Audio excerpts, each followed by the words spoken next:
Welcome to Lead Where You Live, Tucson Voices in Leadership. I'm Jamie Leon-Guerrero. And I'm Raysun. This podcast is all about real people leading with heart in our community. We believe leadership isn't about titles, it's about action. And Tucson is full of people making a difference in big and small ways. Join us as we chat with inspiring voices who are showing up, stepping up, and shaping Tucson's future. Let's get into it. Hello and welcome to Lead Where You Live. My name is Jamie Leon-Guerrero. And I am Raysun. And today we have our wonderful guest, Lynda Weigel-Firor, who is a GTL class of 2022 alumni. Lynda has been an independent consultant and grant writer for 25 years, raising more than $10 million for nonprofits. Her passion for nonprofit work was sparked when she delivered gifts to children at the Arizona Children's Home. Lynda has long been active in the autism community.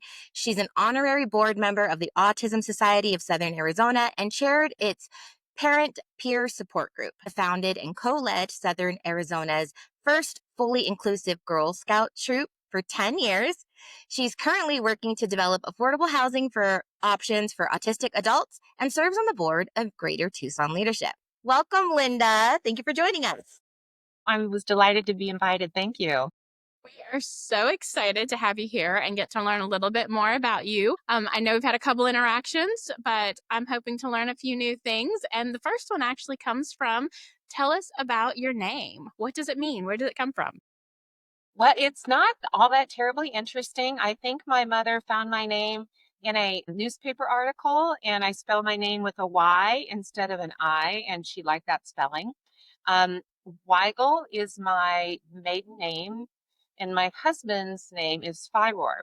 So I have this really clunky Weigel-Firor last name. And if I can give one piece of advice to people who are getting married newly, do not hyphenate your name. It is such a bother because some places can take it, some people can't, and you never know what you're listed under. It's crazy. Just pick one and stay with it.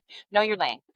This is the day of hyphenations. So the previous person that we have on our podcast, if anyone out there has watched it, will have seen we just had this same exact conversation about hyphenated names and how complicated it is in our society.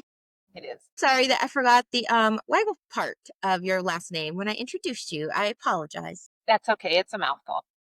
So we're here in Tucson. So we like to ask our guests, what part of Tucson do you live and what do you love most about it? Well, I came to Tucson when I was 11 years old. So I've been here practically forever, almost my whole life. And I currently live in Oro Valley, but I grew up on the east side of town. And I have two brothers that still live. Well, actually, both my brothers and my sister all live in Tucson, which is remarkable for siblings to all stay in the same place, I think, in this day and age. They live on the east side of town, and my sister and I live in Oro Valley. And I like to say that was when I was little. I lived on the east side of town, but now that I'm grown up, I get to live in Oro Valley. And Tucson, I have such deep connected roots here after being here for, well, I'm going to state my age, for over 50 years. I'm 61 now. But after being here for so long, just the people, the connections, the deep roots that I feel. And also I'm sitting here and my office window is in front of me. I've got hummingbirds on a hummingbird feeder, and I have a view of Push Ridge outside my window, and it's just beautiful and sunny and gorgeous. So it's a good place to be.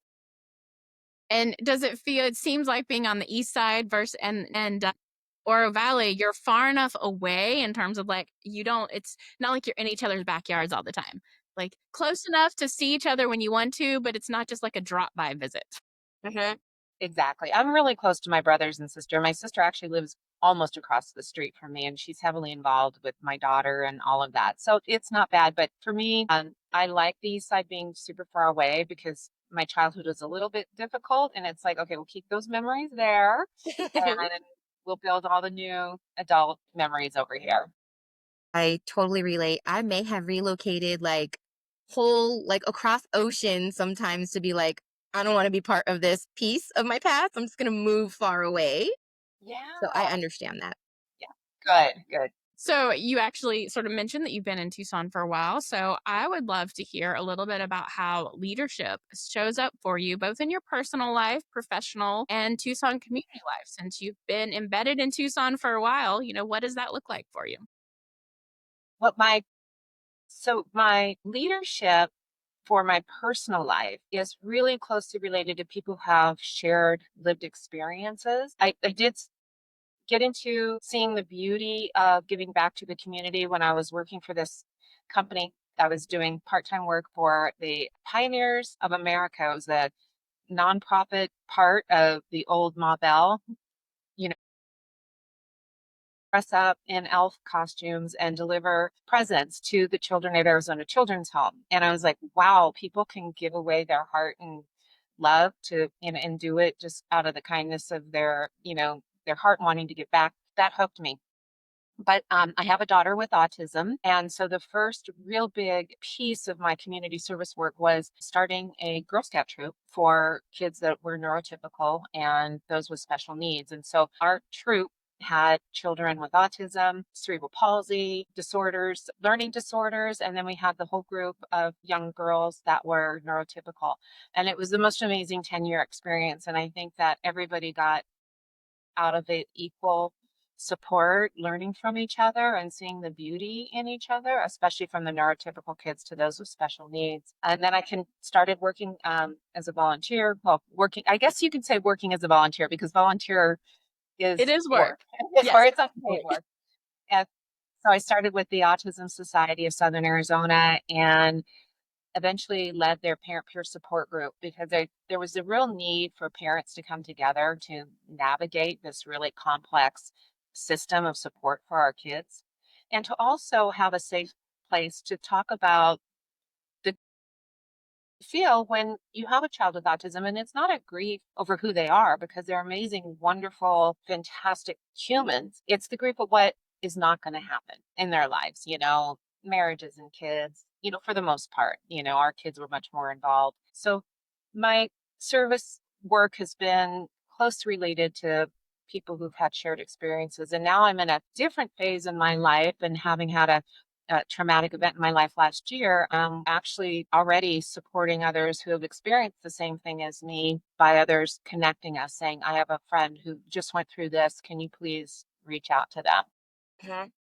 But since my children don't need me to be so heavily involved in their, lives or that I feel like I've given to the communities that they needed, now I can do what I want, which is Greater Tucson leadership. And that is just for me because I love the organization and I can do it for my own self-edification at the same time giving back to other people. Yeah, I really love. So, a couple of things sort of hit home for me. One, we've talked about a number of times on our podcast about when you're looking for ways to volunteer, to find something, just find something you're passionate about, right? Something that really is meaningful to you. And so that way it won't seem like all this extra effort that you're doing for volunteerism because there's so many options in Tucson to choose from. And what I'm really hearing from your story though is also that for you, leadership shows up as a connector. You show up as a leader by being a connector. You find all these different ways to connect people and nonprofits and community and to support people by connecting them to resources. So that's what I'm hearing as being one of your really big leadership skills.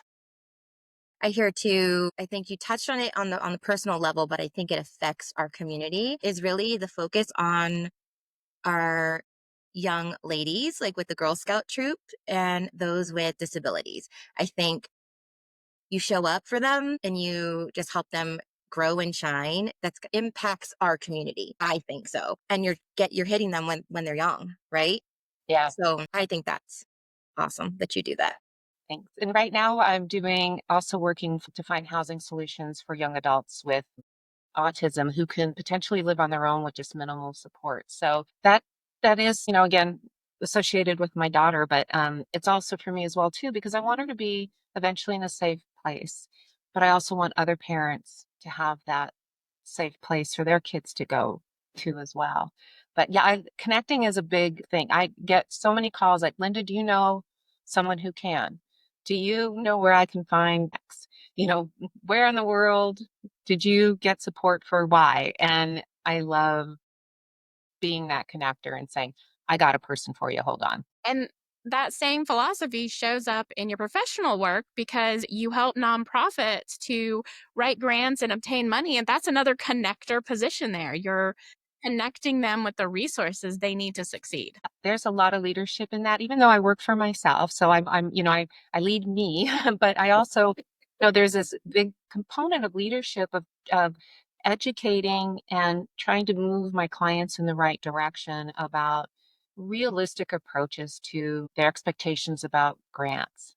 And Jamie, I know that you know this, by heart, that everyone seems to think that grants are the saving grace of their budgets, and they're really not. It is a piece, a very important piece, but educating them and leading them through the steps and the responsibilities of not only selecting carefully where they want to go for grants, but what are they going to do once they get it, and that careful stewardship, and then the Mhm. relationship building. People get their grants and they don't continue to build that relationship with the funders. And I'm like, it's like a major gift. You could treat the funders as if they were a major individual donor. Mhm. And there's a lot of leadership in that, sharing what wisdom I have to move people along towards the best outcomes for them. Lynda, you've mentioned a lot of personal aspects of your life. So I'm really curious if there's something that most people don't know about you that you'd be willing to share. I had to think about this a lot because I am a really open book. I'm like, here I am. Let me just tell you all that's going on in my life. Because I love those genuine conversations that come out of being authentic. The one thing people may not know about me is that I have an education for ministry degree from the School of the South, Theological School of the South.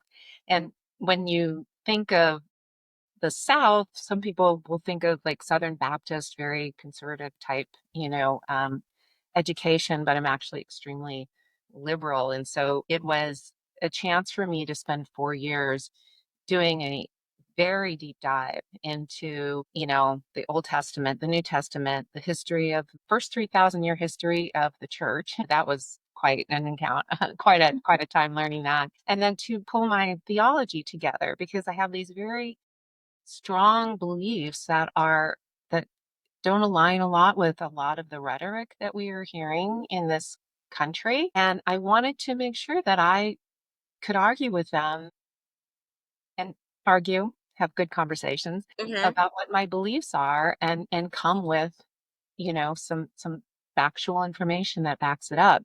So I said, well, I cannot, you know, preach what I preach without knowing it's true, or that there's, something to back me up. So I launched into this 4-year program and got my degree last year. Mhm. That's really impressive. My high school that I went to, I had an opportunity to take a co-taught class between history and religious text. So there was a religious teacher and a history teacher, and we kind of looked at history at the same time alongside multiple different religious texts to see how they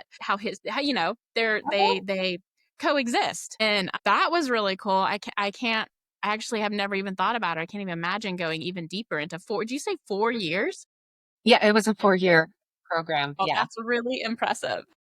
But I made some of the most amazing connections out of it. And it kind of blew up my world in a lot of ways, and in good ways. And I was so proud to be able to get up and get my degree with my family watching. And it was one of the highlights of checking off a bucket list. It was something I've wanted to do for about 10 years, believe it or not, and finally had the opportunity to do that. That's awesome. And you mentioned connections and takeaways. So that leads right into our next question, which is what is the biggest takeaway you have from GTL? And how has it impacted you or the Tucson community since graduation? Well, there's actually a couple, and the first one really quickly has to do with the Clifton strengths. One thing that was an incredible aha moment for me is after I went ahead and paid to get the extra 30 strengths revealed to me, and we were talking about the strengths, and everybody started to focus on like what their bottom ones were, like what they weren't strong on, and like, oh, I need to work on this and I need to bring that up. And Justin's like, you actually don't. Like, you really can, like, let's concentrate on the things that you're really good at and just accept those and deep dive, and don't Mhm. worry about, because somebody else is going to be good at those. And when you can come together, then you make this whole great picture. And I thought, wow, and that translates into personal life. You're like, well, I never learned to play the piano, but I have this degree. Like that, we have to Mhm.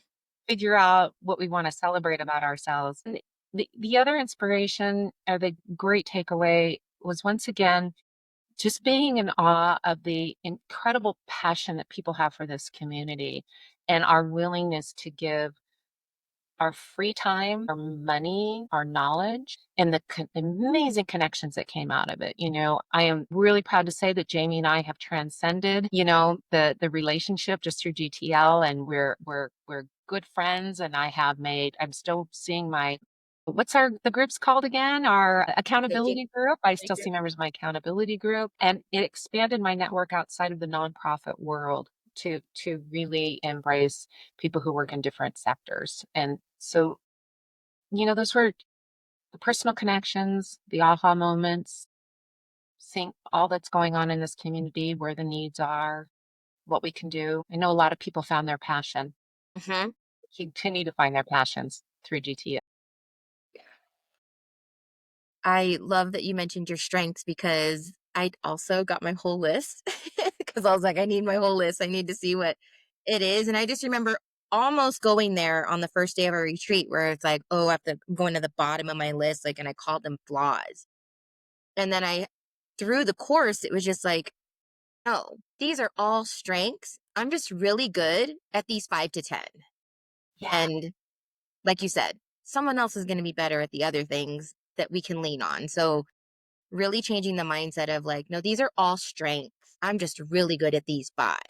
Like, these are my top 5. And I love them. I still use them to this day. I go back to them and I'm like, oh, what were they again? Oh, yeah.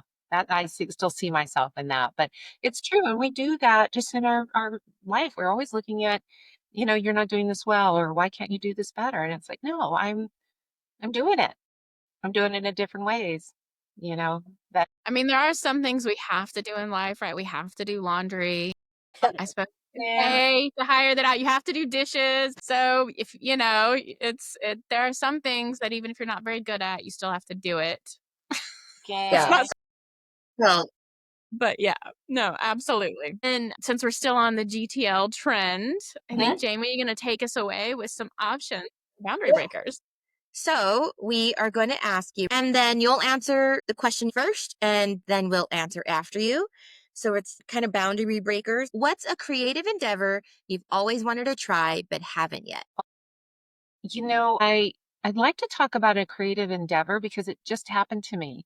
I always wanted to try improv. I'm a big theater geek and live music and live performance. And I did the soapbox a couple of times for Tucson Improv Movement. And I thought, maybe I can get a little deeper dive into it. And so I took the one day, they condensed 6 weeks of course into one long workshop that was from 9 to 5. And talk about experience and putting your ego aside and just doing something and not worry about what other people think. Because if you think about what other people think, you're gonna bomb, because your authentic self wasn't gonna come out. And it was fun. And I know that I did terrible in some things, and then I know I did really good in some moments. And it was just fun to do it. And I think I'm gonna go to the 10. It was 101. So I think I'm gonna do 102 eventually. So I'll wait for Jamie to do 101, and then we'll do 102 together. Deal. Deal. Okay, great. Love that. For Well, me, oh, go yeah. ahead, Grayson. Go ahead. I think for me, when I think of creativity, I always just go back to dance. I've danced since I was 2 years old. I've been a hula dancer. My babysitter was my hula teacher in California.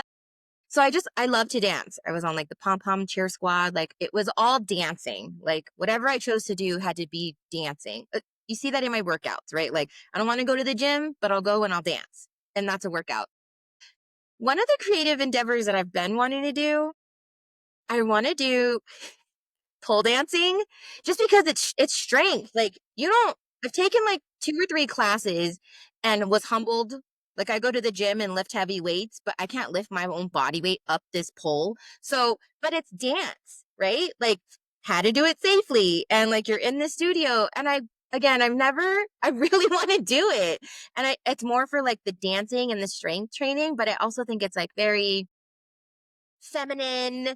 And, I can just, again, I'm in this like trying to just love my body where it's at. And it doesn't move like it did when I was like 20, but like I can still do these things. So I really like to, that's a creative endeavor for me. I'd really like to like get really in like consistent with classes and like really getting into the studio to just like dance and learn all the cool tricks. I love that. I love that, especially about meeting your body where it's at. We look at other people, we're like, I'm not as strong as her, I'm not as fit as her, I'm not as thin as her, I'm not, just fill in the blank. But these are incredible things that we walk around in all day. And we have to appreciate the fact that we can get up in the morning and move and we're healthy. Yeah, right. Well, mine is a totally different. Well, it's still in. I guess it's in the arts. We're in the arts. We're going for the arts world of creative endeavors. And for me, it's to take singing lessons. So I have a very difficult time singing on pitch. That's just I don't hear well in my head, like singing by myself. Like someone can sing a note and I can kind of mostly match them, but doing it in my own head, whole other ball game. It took my spouse about a year to teach me how to sing do re mi by myself on mostly on pitch. I just always I admire so much. He has such a great voice. My daughter, she sings opera. She's in the Tucson Girls Choir, just this beautiful voice. And I've been saying for months and months and months, that, I think I want to take singing lessons. I think it'd be really good I can't exercise right now. It'd be really good. So yeah, I kind of I want to be able to stand up, and even if it takes me 3 months to learn a song, to be able to stand up. I'd love to do karaoke, not without help. Pre-planned karaoke. I learned these 3 songs. They're the only 3 songs I can sing, but So we got karaoke night ahead of us, right? Mm-hmm. yeah, I actually have the karaoke machine. Fun. I got it for my husband's 50th birthday party. So I have a karaoke machine. I can bring it wherever. We'll do games and karaoke some night, ladies. Yeah. That's great. Yeah. Oh my gosh. Fun times ahead for sure. We are actually to the last part of our section, which is the rapid fire questions. And I have a feeling I'm already going to know this answer just based on your personality. The very first one we're going to start with is hike by yourself or with others. With others, yeah. What's the something you collect? Crosses. I have about 100 of them in my house. Arches, we're talking about doorways here. Do you prefer arches or square doorways? Arches, but unfortunately my house is full of squares. Yeah. It takes a lot of the older style homes here, right? What's a historical figure you admire and why? Probably so many people probably say this answer, but it's so true to me is Abraham Lincoln. What's not to love about old Abe? He did the right things and he died tragically young. And I wish that he, into his presidency. And I just would have loved to have seen what he could have conquered after that. But he has some of the most amazing passages and writings and speeches that I have read over and over. The one thing that he said was, I have been driven many times to my knees by the overwhelming conviction I had nowhere else to go. And that there, just in of itself, showed what a humble and amazing man he was. Salad or soup? Soup, definitely, but I do more salads because you have to. Because it's What's a simple act of self-care that you practice? Simple act of self-care. I'll get my nails done. Mm-hmm. Makes me feel polished, doesn't matter. Get my nails done, get my hair colored, get self-care. Do you prefer secrets or sharing? Of sharing, I probably overshare. Same. Yeah. What's the best gift you've ever received? The best gift I've ever received. Well, my son was an amazing gift giver and he always knew exactly what to give you. And so it really wasn't so much the gift, it was the thought behind it. And I knew no matter what I was going to open up from him, it was going to be fantastic. He He's like, I know you love your hair, so here's a gift card to Ulta. Now, was the Ulta the best gift I ever got? No, but it was because he knew that that was what I wanted. And so really, if I can change the answer to the best gift giver in my life was definitely Mhm. my son, and all of his gifts have create amazing memories for me from him. Yeah. That's really cool. Do you prefer public speaking or private reflection? Public speaking, give me a mic any day. Love it. Love it. That is the end of our rapid fire section. And now you have a moment to share any special projects or events that you like to promote. Your episode will be released. Well, one thing that I really loved doing last year was started in I think 2023 to 24, as I did a series of workshops on demystifying the grant process, and we had a beginning workshop and then we did an advanced workshop, and I'm hoping to resurrect those in the fall and in through into the spring. So September would still be a good time frame for that. So hopefully people can look and keep their eye out for a grant writing workshop from me in that time frame. Will those be through the Community Foundation for Southern Arizona again? No, they would probably be through, well, that might be a possibility depending on their funding. It might come through a different organization I'm working with. So just follow you. Just follow me. And then Follow you. think of our disabled people in the disability community, love up on the Autism Society. They do amazing things, and they have so many needs for support and donations. So there's my organization, there's my personal stuff. Love it. Thank you so much, Lynda, for being with us here today on Lead Where You Live. We've really enjoyed our time with you. Thank you. It's been Thank a you. pleasure. Thank you so much. That's a wrap on today's episode of Lead Where You Live. We hope you're feeling inspired by our guest's story and the impact they're making right here in Tucson. If you love this conversation, help us spread the word. Share this episode, subscribe on YouTube, and tag a local leader who should be featured next. Because leadership starts with showing up, and we know Tucson is full of incredible people doing just that. Thanks for tuning in, and we'll see you next time on Lead Where You Live.